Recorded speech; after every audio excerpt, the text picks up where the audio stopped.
जब आपको मतलब आपने उन्होंने की हुई बात पूरी सुनी नहीं इसलिए आपने ऐसा प्रश्न पूछा।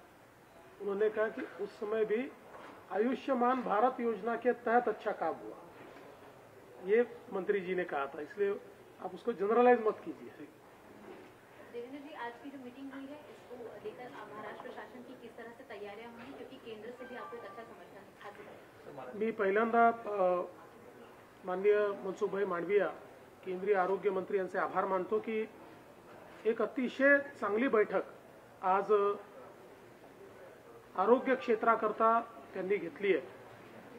विशेषतः प्रधानमंत्री जनारोग्य योजना आणि महात्मा फुले जनारोग्य योजना या दोन योजनांना एकत्रित करून महाराष्ट्रातल्या संपूर्ण 12 कोटी लोकांना आता आम्ही 5 लाखापर्यंतचा इलाज मुफ्त देण्याचा निर्णय या ठिकाणी केलेला आहे।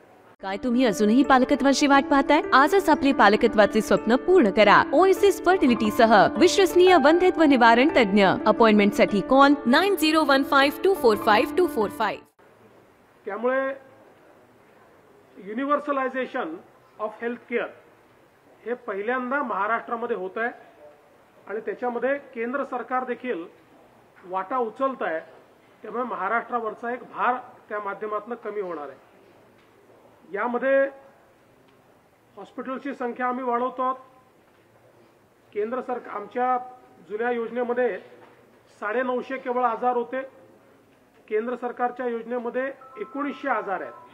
त्यामुळे आता आम्ही देखील पूर्ण 1900 आजारांना आमच्या यादीमध्ये समाविष्ट करतो आणि त्यासोबत प्रत्येक हॉस्पिटलमध्ये को ब्रँडेड किऑस्क हा त्या ठिकाणी असेल, जिथे कोणीही पेशंट जाऊन आपल्याला काय उपचार पाहिजे आहेत त्या संदर्भातले कागदपत्र तयार करू शकेल। म्हणजे त्याच्याजवळ त्यावेळेस कार्ड नसलं तरी देखील तो जाऊन त्या ठिकाणी तात्काळ त्याचं कार्ड तयार होईल आणि त्याला त्यातनं आरोग्य सेवा मिळेल।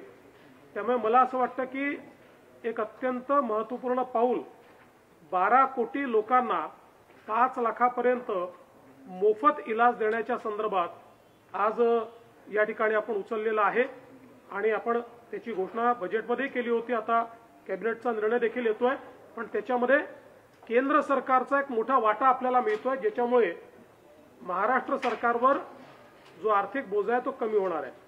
यासोबत या ठिकाणी हेल्थ इन्फ्रास्ट्रक्चर तयार करण्याकरता केंद्र सरकारच्या योजनेतनं 3000 कोटी रुपये आम्हाला केंद्र सरकारने दिलेत। आम्ही 6000 कोटी रुपयाचे त्या ठिकाणी प्रपोजल दिले आहेत। तर त्या संदर्भात देखील माननीय मंत्री महोदयांनी सांगितलं की जर तुम्ही वेळेत पैसे खर्च करणार असाल तर आम्ही उर्वरित पैसे देखील तुम्हाला द्यायला तयार आहोत।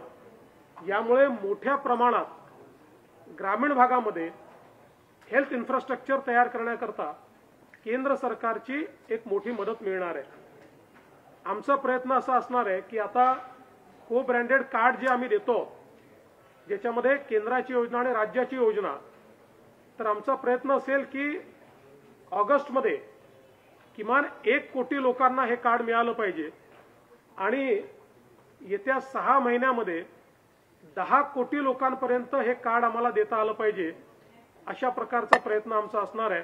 त्यामुळे मला असं वाटतं की आजची जी बैठक आहे ही खूपच महत्त्वपूर्ण झाली आहे आणि आमचे जेवढे प्रश्न होते हे सगळे प्रश्न त्याच ठिकाणी माननीय केंद्रीय मंत्र्यांनी निकाली काढल्यामुळे आता या योजनेमध्ये गती आणण्याकरता आम्हाला अतिशय मोलाची मदत होणार आहे।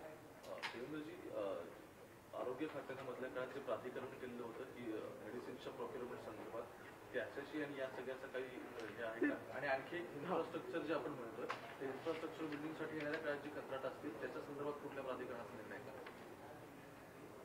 नाही, असं आहे की पहिल्यांदा तर ते जे आपण महामंडळ केलंय त्याचं कारण असं आहे की राज्याचे वेगवेगळे विभाग हे त्या ठिकाणी औषधं खरेदी करतात आणि अनेक वेळा लक्षात येतं की वेगवेगळ्या रेटवर त्याची खरेदी होते, वेगवेगळ्या पद्धतीने खरेदी होते आणि म्हणून सगळी खरेदी एकत्रित आणण्याकरता हे महामंडळ केलंय। आता त्याची सुरुवात देखील झाली आहे, लवकरच ते पूर्णपणे त्या ठिकाणी कारगर होईल आणि यासोबत हेल्थ इन्फ्रास्ट्रक्चर तयार करण्याकरता आपल्याकडे पीडब्ल्यूडी विभागही आहे. आता पीडब्ल्यूडी विभागाच्या अंतर्गत आपण एक महामंडळ देखील तयार केलं आहे की जे रोड्सच्या व्यतिरिक्तचं इन्फ्रास्ट्रक्चर तयार करू शकणार आहे. त्यामुळे आता याला आपल्याला गती देता येईल. देवेंद्र जी, हिंदी में जानकारी देना चाहेंगे कि आज की जो मीटिंग है उसका संदर्भ क्या है और किस तरह से महाराष्ट्र शासन इसमें तेजी लाएगा? देखिए, मैं सबसे पहले तो केंद्रीय मंत्री मनसुख भाई मांडविया का बहुत बहुत आभार व्यक्त करना चाहता हूं कि आज एक बहुत ही महत्वपूर्ण और कारगर इस प्रकार की बैठक संपन्न हुई है. इस बैठक में केंद्र सरकार की ओर से जो प्रधानमंत्री जन आरोग्य योजना है, इस योजना को महाराष्ट्र में इफेक्टिवली लागू करने के लिए जो हमारे सामने समस्याएं थी उनको एक प्रकार से छुड़ाने का काम आज मंत्री महोदय जी ने किया है. और हम लोगों ने तय किया है केंद्र की योजना और राज्य की योजना दोनों योजनाएं 5 लाख तक का अभी कवर देने वाली है. इनको हम एक साथ मिलाएंगे तो राज्य सरकार के ऊपर जो फाइनेंशियल बोझा होता है वो कम होने वाला है. इसके साथ साथ केंद्र सरकार करीब 1900 एलिमेंट्स को इसमें कवर करता है.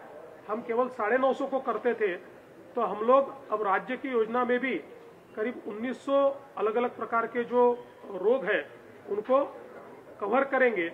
तो सारी योजनाएं सरीकी हो जाएंगी और लोगों को को ब्रांडेड कार्ड हम लोग देंगे.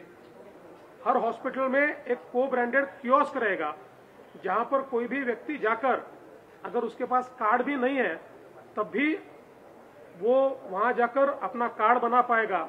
और ये सारी चीजों का पूरा खर्चा ये केंद्र सरकार हमको दे रहा है.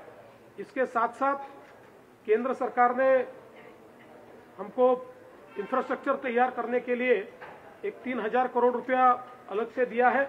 हमने आज मंत्री जी से निवेदन किया कि हमने इसमें जो प्रोजेक्ट सबमिट किया है वो करीब 6000 करोड़ का है.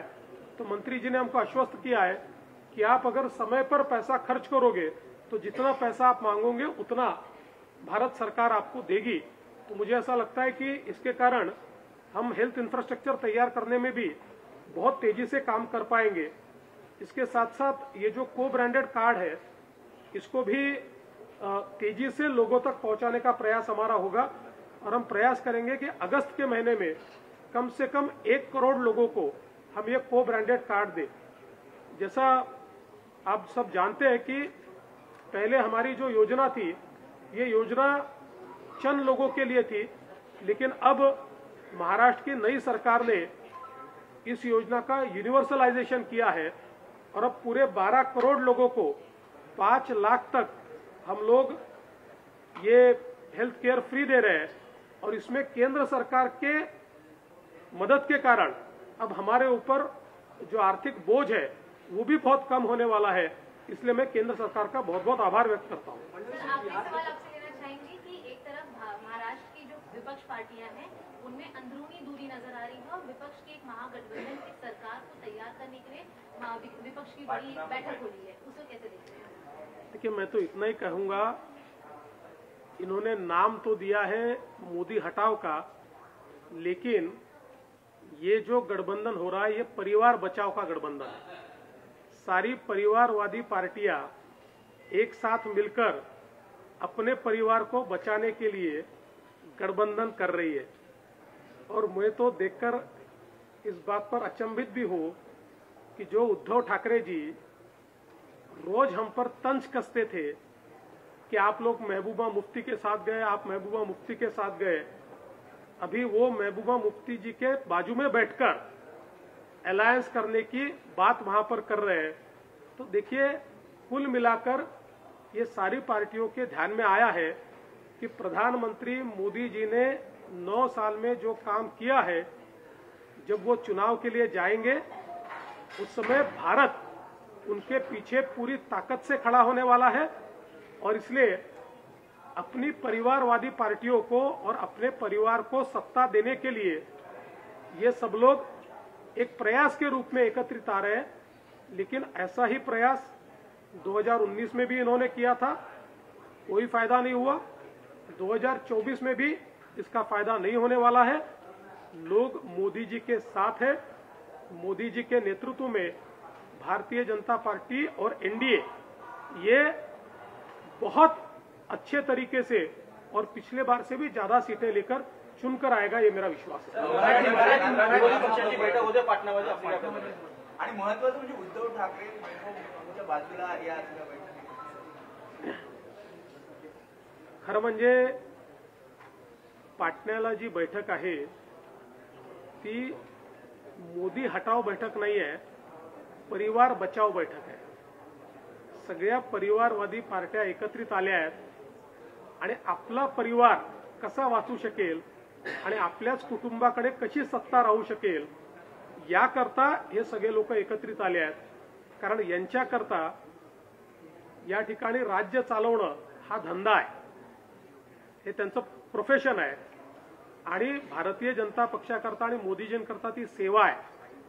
आणि म्हणून मागच्याही काळामध्ये 2019ला या सगळ्या लोकांनी एकत्रित येऊन पाहिलं, पण जनता ही मोदीजींच्याच पाठीशी आहे।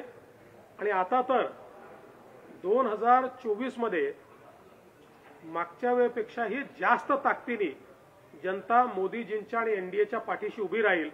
त्यामुळे अशा प्रकारचे कितीही मेळावे यांनी केले तरी देखील मला वाटत नाही की त्याचा काही परिणाम होईल। पण एका गोष्टीचं मला आश्चर्य वाटतं की सातत्याने महबूबा मुफ्तीच्या नावावर भारतीय जनता पक्षाला टोमणे मारणारे उद्धव ठाकरेजी आता महबूबा मुफ्ती सोबत तर चाललेच आहे, पण त्यांच्या बाजूलाच बसले आहेत। त्याच्यामुळे सत्तेकरता आणि परिवार वाचवण्याकरता, परिवारवादी पार्टी वाचवण्याकरता सगळ्या प्रकारचे कॉम्प्रोमाइजेस करण्याकरता हे तयार आहेत, पण याचा कुठलाही परिणाम होईल असं मला बिलकुलच वाटत नाही।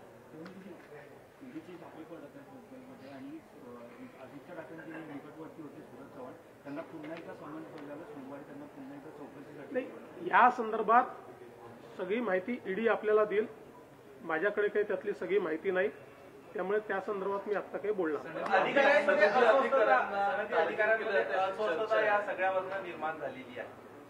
मला स्पष्टपणे असं वाटतं की कुठल्याही अधिकाऱ्यांना टार्गेट करण्याचा प्रयत्न या ठिकाणी होणार नाहीये। मात्र शेवटी जर एखादा घोटाळा घडलाय तर त्याची माहिती देताना किंवा त्याची माहिती घेताना काही अधिकाऱ्यांना बोलवावं लागेल, त्यांच्याकडनं माहिती घ्यावी लागेल, काहींची चौकशी करावी लागेल।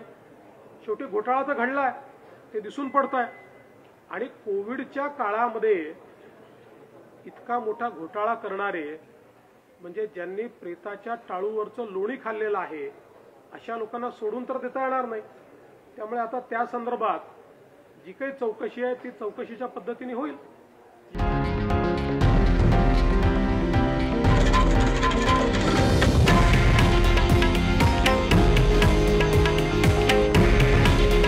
हे आहे देशातील नंबर 1 न्यूज नेटवर्क आणि आपण पाहत आहात TV9 मराठी। काळजी तुमची, हित महाराष्ट्राचं।